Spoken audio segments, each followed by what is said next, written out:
আমরা শারীরিকভাবে অক্ষম হয়ে গেছি, কোনো প্রতিবাদ করতে এখন পাচ্ছি না। এর চেয়ে আমাদের মৃত্যু হওয়া ভালো ছিল।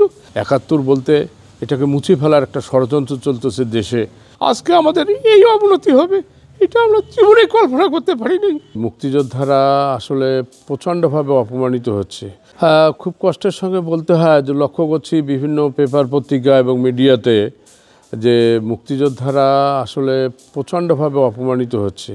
গত ৪-৫ দিন আগে একজন মুক্তিযোদ্ধা এবং তার স্ত্রী সহ তারাগঞ্জে নিহত হয়েছে দুর্বৃত্তকারী দ্বারায়।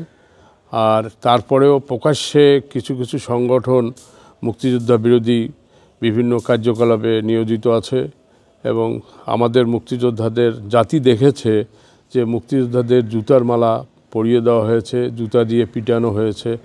এগুলি খুব কষ্ট লাগে। মনে হয় যে এর চেয়ে আমাদের মৃত্যু হওয়া ভালো ছিল। এই সিনগুলি দেখার পরে আমাদের মনে হয় যে আমাদের বেঁচে থাকার কোনো এখতিয়ার নেই। যে আমরা ১৯৭১ মহান মুক্তিযুদ্ধের মধ্য দিয়ে বাংলাদেশে একটা ভূখণ্ড দিয়েছি, দেশটাকে ভূখণ্ড দিয়েছি, পূর্ব পাকিস্তান থেকে বিচ্ছিন্ন করে যুদ্ধের মধ্য দিয়ে একটা ভূখণ্ড দেওয়ার পরে আজকে আমাদের এই অবনতি হবে, এটা আমরা জীবনে কল্পনা করতে পারিনি। তাই আমি এখন মনে করি যে যারা মুক্তিযুদ্ধের নেতৃত্ব দিয়েছিল সে সমস্ত দল ব্যক্তিরা এখন খুব প্রয়োজন যে তাদেরকে খুব তাড়াতাড়ি নিয়ে আসে বা যেখানে থাকুক তারা নিয়ে আসে দলের নেতৃত্ব দিয়ে মহান মুক্তিযুদ্ধের আদর্শ উদ্দেশ্যগুলি এইটা যাতে সামনের দিকে প্রসারিত করে উন্মুক্ত করে, এইটা আমাদের কামনা। আর এর বেশি কিছু বলতে চাই না।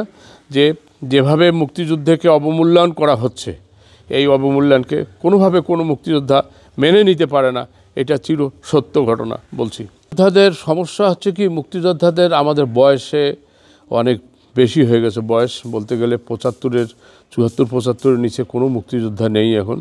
টানা তৃতীয়বার অর্জন করেছে দেশের সেরা সুপার ব্র্যান্ড স্বীকৃতি বসুন্ধরা টিস্যু।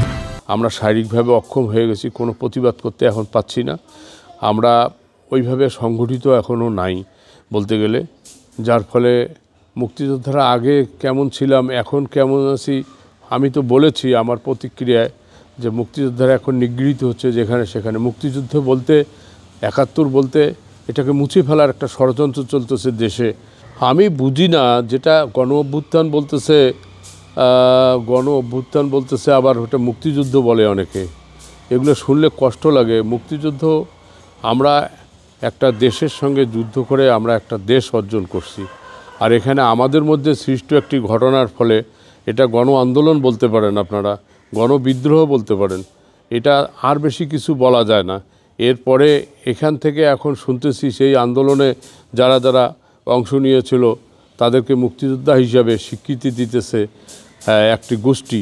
এটা আমার মনে হয় এটা ঠিক না। মুক্তিযুদ্ধের সঙ্গে এটা তুলনা করা কোনোভাবে সম্ভব নয়।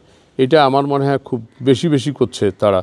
মুক্তিযুদ্ধ এমন একটা অধ্যায় যেটা একটা জাতিকে পরিস্ফুটিত করেছে, সারা বিশ্বের কাছে একটা জাতিকে উপহার দিয়েছে, একটা ভূখণ্ড উপহার দিয়েছে, একটা পতাকা দিয়েছে, একটা কি বলে সার্বভৌমত্ব দিয়েছে, বহুত কিছু দিয়েছে এই মুক্তিযোদ্ধার মধ্যে দিয়ে। এইটাকে একটা আন্দোলন, ইস্যু নিয়ে একটা আন্দোলন, একটা কোঠা নিয়ে আন্দোলন, এই কোঠার সঙ্গে এটা কি বলে সমন্বয় করে এটাকে মুক্তিযুদ্ধ হিসাবে চালিয়ে দিবে, এটা কোনোভাবে হয় না। এটা জাতি মেনে নিবে না কোনোভাবে। এটা আজকে হয়তো গায়ের জোরে কেউ কোনো গোষ্ঠী করছে, কিন্তু এটা কোনো সময় এটা সম্ভব না, এটা কেউ মানুষ মানবে না এটা।